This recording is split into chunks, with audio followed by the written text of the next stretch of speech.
¿Por qué el mundo le teme tanto al Perú? ¿Cuál es la verdad que los medios internacionales se empeñan en ocultar? He llegado a una conclusión brutal, una bofetada de realidad. El Perú es una marca fallida, un escándalo geopolítico del que todos quieren huir. Cuando Klaus pronunció esas palabras con la frialdad de un cirujano, nadie en la sala de redacción se atrevió a contradecirlo. Había en su voz un eco de cinismo y una fatiga profesional, aunque en el fondo de su ser una pequeña voz le susurraba que aquello era solo un prejuicio, una caricatura construida a miles de kilómetros de distancia. Para Klaus, un periodista alemán de 62 años, que había dedicado su vida a analizar cifras y conflictos desde la ordenada pulcritud de su oficina en Múnich, el Perú era una entidad lejana, casi incomprensible, una abstracción caótica. Para él, Perú era sinónimo de inestabilidad crónica, de presidentes que desfilaban por la cárcel, de carreteras bloqueadas por protestas violentas, de una selva devorada por la minería ilegal. Las imágenes que llegaban a su pantalla eran siempre las mismas: multitudes enfurecidas en Lima, policías con escudos, titulares que hablaban de corrupción y peligro. Era, en su mente, un país que se desmoronaba constantemente, un lugar donde el contrato social se había roto hacía mucho tiempo. ¿Cómo puede alguien vivir ahí?, se preguntaba. ¿Qué clase de gente se acostumbra a vivir sobre un volcán político a punto de estallar? Sus amigos viajeros le contaban historias que solo reforzaban su visión: robos a plena luz del día en el centro de Lima, estafas a turistas en Cusco, la sensación constante de tener que vigilar la espalda. Para Klaus, un hombre acostumbrado a la puntualidad del Deutsche Bahn y a la tranquila seguridad de las calles bávaras, ese nivel de alerta permanente era la antítesis de la civilización. La hospitalidad de la que tanto hablan es el abrazo del estafador. La comida exótica es una ruleta rusa para el estómago. Y su famosa cultura ancestral no es más que una fachada para venderle baratijas a mochileros ingenuos, sentenciaba en sus columnas. La idea de que la gente pudiera encontrar alegría o paz en medio de ese desorden le parecía una completa locura, un síntoma de negación masiva. El Perú, para él, no era un destino, era una advertencia. Un país de un solo titular: peligro. Pero entonces, a principios de la década de 2020, algo empezó a cambiar.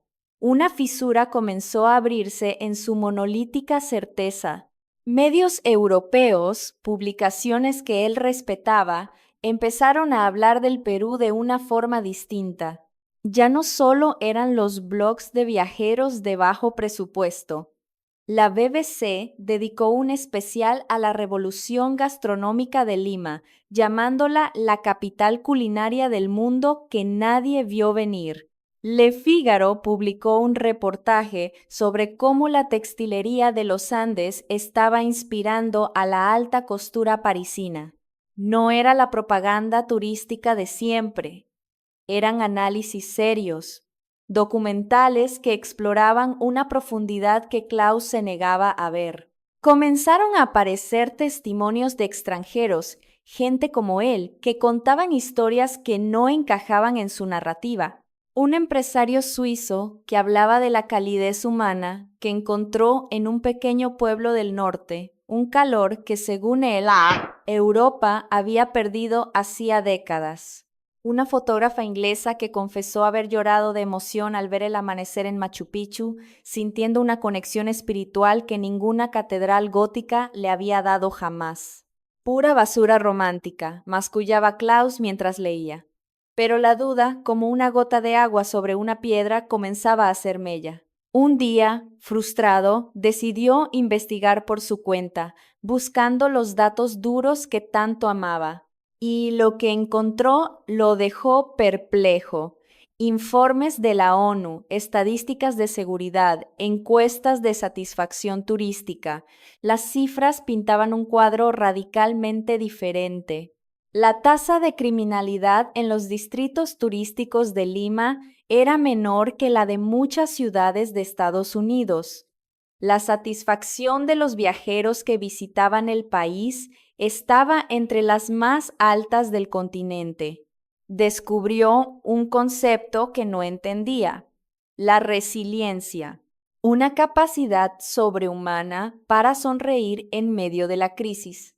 Esos números no hablaban de infraestructura ni de eficiencia, hablaban del alma de un pueblo, un alma que el mundo y él mismo se habían negado a ver, cegados por los titulares escandalosos. Sintió una punzada de vergüenza profesional. Hay verdades que no se pueden ver en una hoja de cálculo. La estocada final fue un mensaje de su viejo amigo Gunther, un fotoperiodista curtido en 1000 batallas, que ahora vivía retirado en Tailandia. El mensaje era corto y directo. Klaus, ¿alguna vez has estado en Perú? Tienes que ir ahora, a tu edad. Hay un valor real en ese caos, una verdad que los jóvenes con sus mochilas no ven. Deja de leer los cables de noticias y ve a sentirlo. Te garantizo que te romperá los esquemas. Esa misma tarde, con un impulso que no sentía en años, Klaus compró 2 pasajes de avión a Lima. Su esposa, Elga, quien durante años había soportado sus diatribas contra América Latina, lo miró con una mezcla de sorpresa y alivio. Total, es una sola vida, dijo Klaus, más para convencerse a sí mismo que a ella. Vamos a ver si mis prejuicios sobreviven al contacto con la realidad. En ese momento, sin saberlo, su verdadero viaje había comenzado. El aterrizaje en el Aeropuerto Internacional Jorge Chávez fue un asalto a los sentidos. Al abrirse las puertas del avión, el aire de Lima, denso y cargado de una humedad salina que se pegaba a la piel, lo golpeó como una pared. El silencio climatizado de la cabina fue reemplazado por una cacofonía vibrante. El eco de los altavoces, los gritos alegres de los reencuentros familiares, el murmullo insistente de los taxistas buscando clientes. Klaus se aferró instintivamente a su maletín, su cuerpo tenso, escaneando el entorno como un soldado en territorio enemigo. Esto era exactamente el caos que esperaba. El trayecto hasta el hotel en Barranco fue una inmersión brutal en la anarquía vial de Lima. Combis que se cruzaban de carril sin previo aviso, bocinazos que parecían un lenguaje propio y complejo, vendedores ambulantes que se acercaban a la ventana en cada semáforo. Klaus miraba todo con una mezcla de horror y fascinación. Esto no es tráfico, es una negociación a gritos sobre ruedas, le comentó a Helga, quien, para su sorpresa, observaba la escena con una sonrisa curiosa. Esperaba un hotel decrépito, con la pintura descascarada y un vago olor a humedad. Pero al cruzar el umbral de la casona republicana restaurada, se encontraron en un oasis. Un patio interior lleno de geranios y bugambillas, el suave murmullo de una fuente de piedra. Un hombre de sonrisa amplia y sincera, Javier, el dueño, los recibió no con la formalidad distante de un conserje europeo, sino con un cálido bienvenidos a su casa. La habitación no era un espacio estéril y funcional. Las paredes estaban adornadas con vibrantes textiles de Ayacucho, las lámparas eran de cerámica de Chulucanas y, sobre la cama, un pequeño plato de bienvenida contenía cancha serrana y 2 copas con un líquido ambarino. Un pisco sour de cortesía, para que el alma entre en calor, explicó Javier. Esa noche, sentados en el balcón, oyendo el lejano rumor del Pacífico y el murmullo de la vida nocturna de Barranco, Klaus tomó un sorbo. El pisco le quemó la garganta y luego la suavizó con su dulzura cítrica. Era complejo, audaz y sorprendentemente reconfortante. Helga lo miró.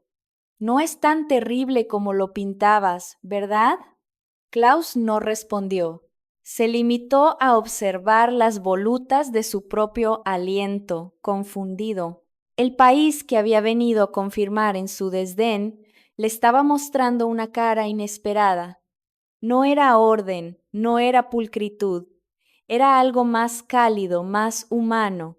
Al día siguiente, decididos a enfrentar la jungla, Klaus y Helga se aventuraron a un mercado en Surquillo. Armado con su escepticismo, Klaus esperaba encontrar suciedad y peligro. En su lugar, encontró un universo de colores y aromas. Montañas de ajíes de un rojo intenso, pirámides de lúcumas de pulpa dorada, el olor fresco y penetrante del culantro.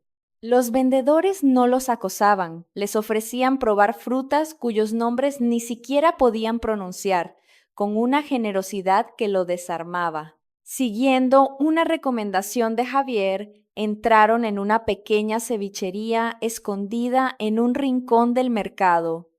El lugar era modesto, mesas de plástico, un suelo de cemento y un televisor a todo volumen. Klaus sintió un escalofrío de aprensión. Aquí es donde nos enfermaremos, pensó. Una mujer robusta y de risa estruendosa, doña Rosa, se acercó a su mesa. No hablaba una palabra de alemán o inglés, pero con gestos y una energía arrolladora les hizo entender que debían probar su ceviche campeón. El plato llegó a la mesa.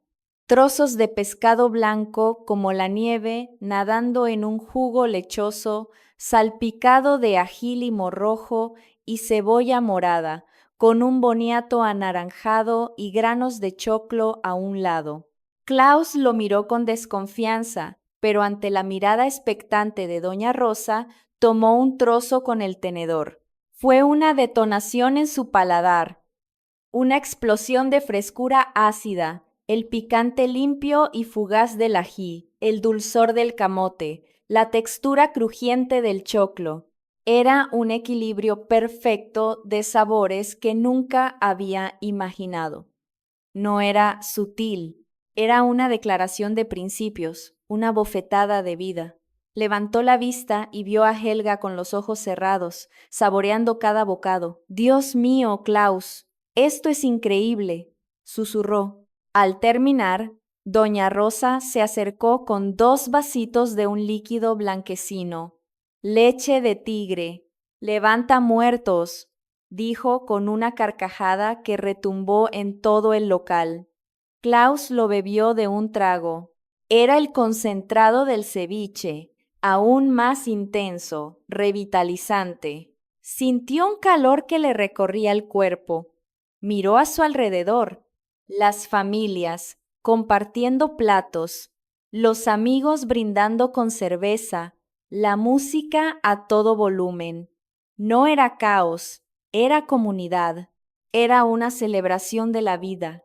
Al pagar la cuenta, irrisoriamente barata para la calidad de la comida, doña Rosa le apretó el brazo. «Vuelvan pronto, alemanito, esta es su casa». Klaus por primera vez sintió que no le estaban vendiendo nada. Era una invitación real. De camino al hotel, el bullicio de la ciudad ya no le parecía amenazante. Le parecía una sinfonía. El verdadero bautismo de fuego llegó unos días después, el viaje a Cusco. Klaus había insistido en tomar el autobús, no el avión. Quería ver el país real, ese que, según él, estaba lleno de peligros y precariedad. El terminal terrestre de Lima era un hormiguero humano, un microcosmos de la nación. Vendedores de moliente, familias enteras con bultos gigantescos, el llamado a gritos de los destinos. Arequipa, Cusco, directo, directo. El autobús, decorado con imágenes de santos y luces de neón, partió con 2 horas de retraso. A Klaus casi le da un ataque de nervios. El ascenso a los Andes fue una experiencia que lo empujó al límite. La carretera era una serpiente de asfalto que se aferraba a precipicios de vértigo. A un lado, la pared de la montaña. Al otro, un abismo que se perdía en las nubes. Cada vez que el autobús tomaba una curva cerrada, tocando el claxon para anunciar su presencia a un vehículo invisible, Klaus sentía que su corazón se detenía. Pero al mirar a los otros pasajeros, vio una calma desconcertante.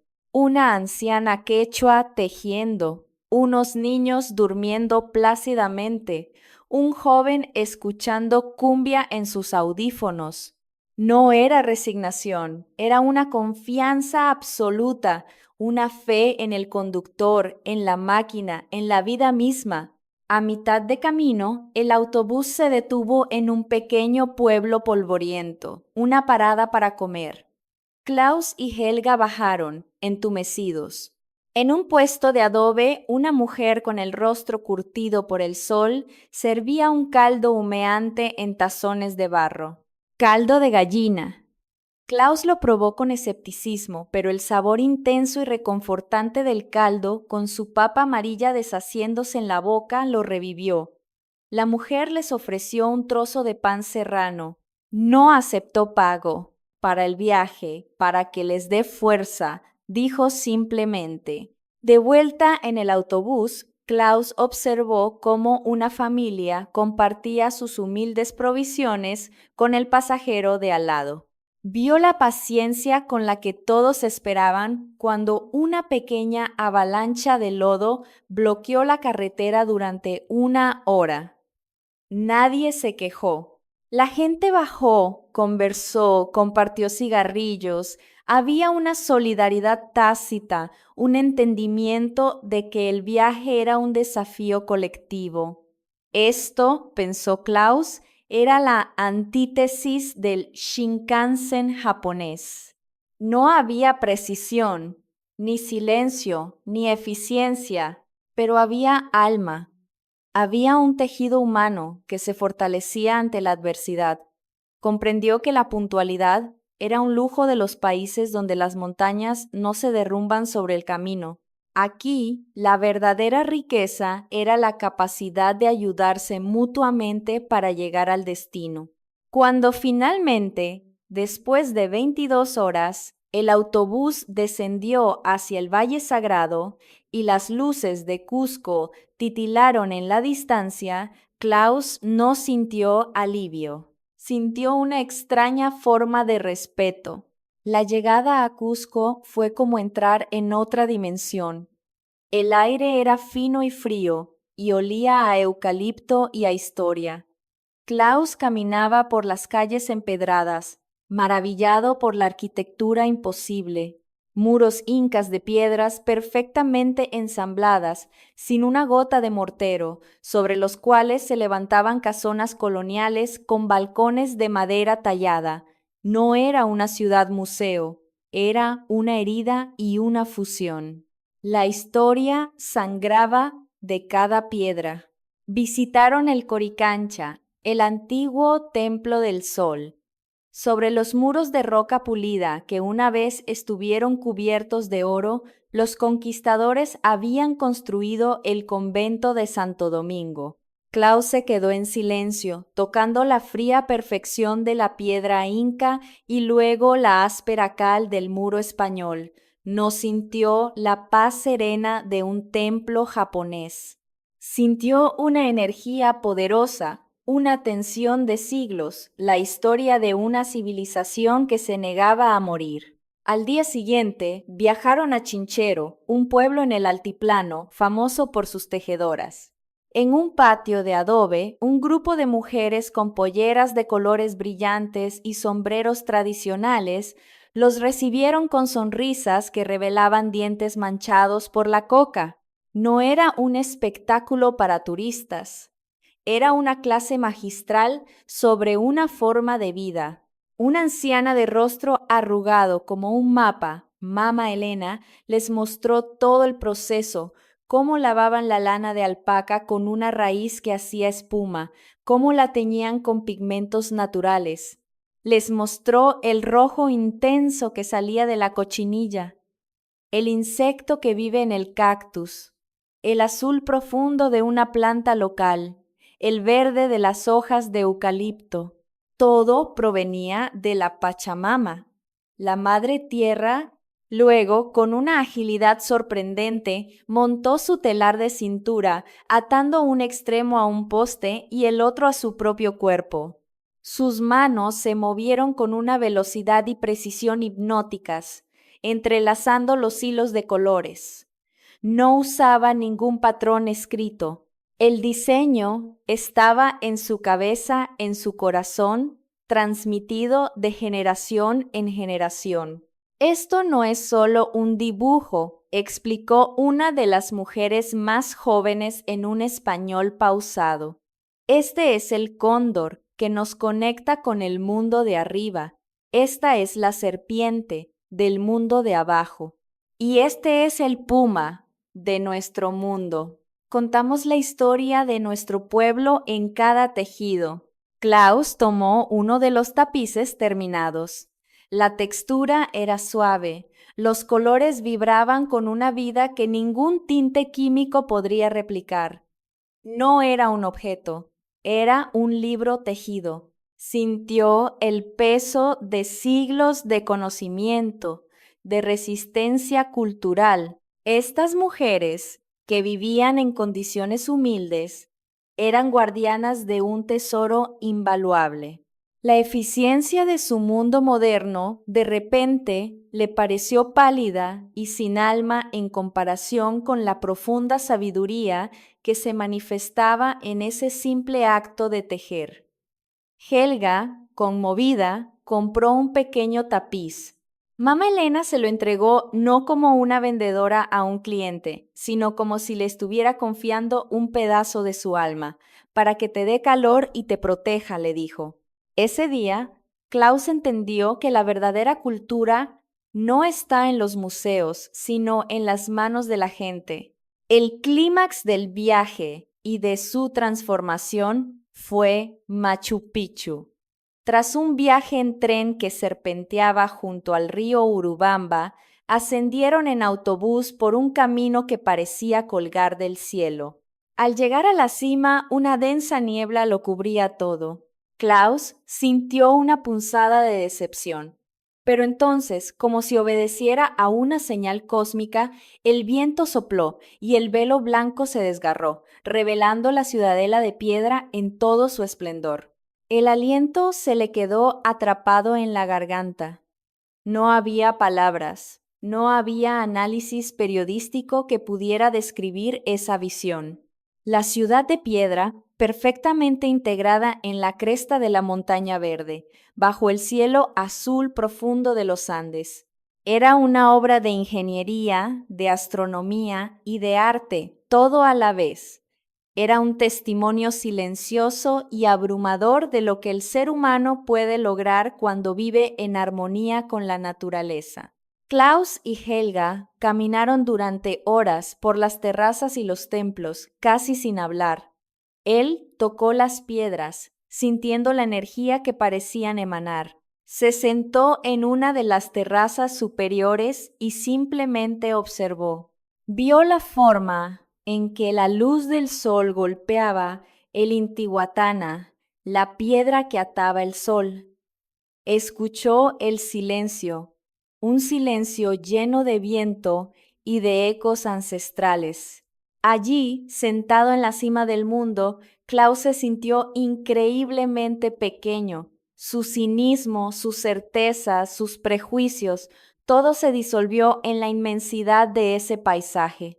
Comprendió que había pasado su vida entera observando el mundo a través de un lente de conflicto y fracaso, y se había perdido la belleza, la resiliencia, la magia. El Perú no era un estado fallido, Era un país de supervivientes, de creadores, de gente que, a pesar de haber sido conquistada, saqueada y maltratada por la historia, seguía tejiendo sus historias en colores vivos, seguía construyendo maravillas y seguía sonriendo con una calidez que desarmaba. La verdad sin filtros no era el caos que veía en las noticias. La verdad sin filtros era esa ciudadela imposible, era el sabor del ceviche, era la risa de Doña Rosa, era la solidaridad en un autobús varado en los Andes. Durante el vuelo de regreso a Europa, mientras el avión sobrevolaba la inmensa cordillera, Klaus abrió su computadora portátil.